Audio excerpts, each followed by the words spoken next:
Hey folks, welcome back to our Dice Tower preview. I'm Mark, and today we're taking a look at Transmissions.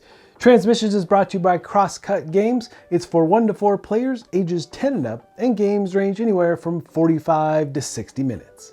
Based on the illustrations by Matt Dixon, Transmission brings his world of mechanical friends to life. In Transmissions, players will share robots as workers to move around a rondel-style board, collecting engrams and electricity. These are used to gather ideas to improve the use of your robots or items to score points at the end of the game. You will also build your own set of connected, flowing pipes while gathering birds and butterflies to score even more points. The game ends when no ideas are left, a player's robots are complete, or there are no pipes left to build. The player with the highest total score wins. So many neat things to look at in this game. You know, it is simply beautiful. The board, everything you're going to be placing out on the table. And like I always say, you know, this is a prototype, but these miniatures, even though they're 3D printed only, they look fantastic already. So I can't wait to see the final production. Now, each player is going to get a player board, which represents the different robots that are out on the board. Now, all the players are going to be utilizing and moving these robots and doing the different actions that they provide in the different areas of the board.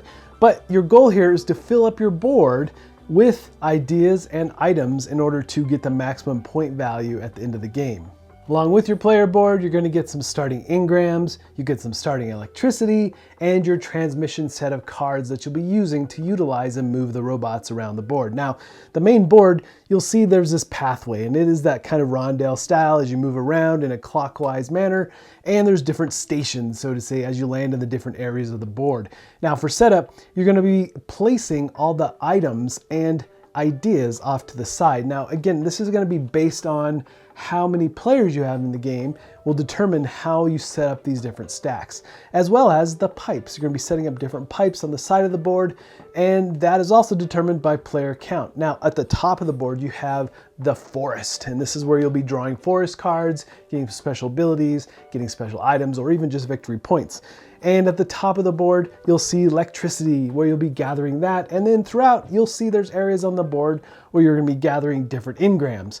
So there's lots of choices to be made as you move around this board and utilize these robots. Now, just a quick closer look at these items and ideas. Now, ideas are going to give you special abilities for your robot throughout the game. Things like acquiring additional electricity, things like that. But the items are sets. You hope to create different sets like toasters or mugs to get points at the end of the game. And with the use of your engrams and electricity, you will be able to purchase these different items or ideas.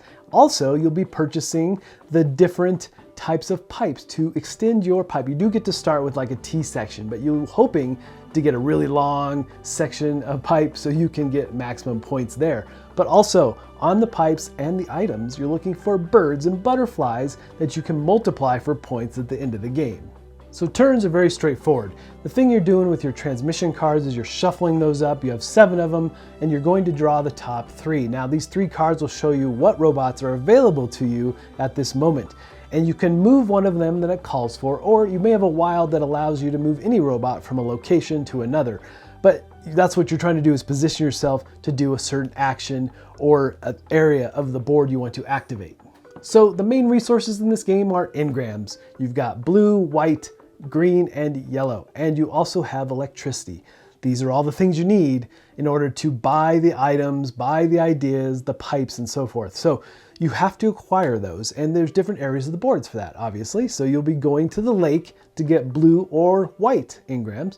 You'll be going to the meadow to get yellow or green engrams, or you'll be going to the power station to get electricity. Another way you might get resources in this game is to stop by the forest. In the forest, you get to draw 2 cards. It can be from the face down pile or the discard pile, but you'll be choosing one of these cards and discarding the other. Now, these cards are going to do all kinds of different things. They might just give you straight up victory points, or they'll give you resources like electricity, or allow you to choose an engram if you go to a certain place on the board. But they do all kinds of different things, and definitely worth having throughout the game. Or you might go to town or the scrapyard to buy items or ideas. Now, when you do, these items and ideas are kind of linked. So if you buy an item from the store, then you'll place it into your robot. It will take up 2 slots. Be mindful of that.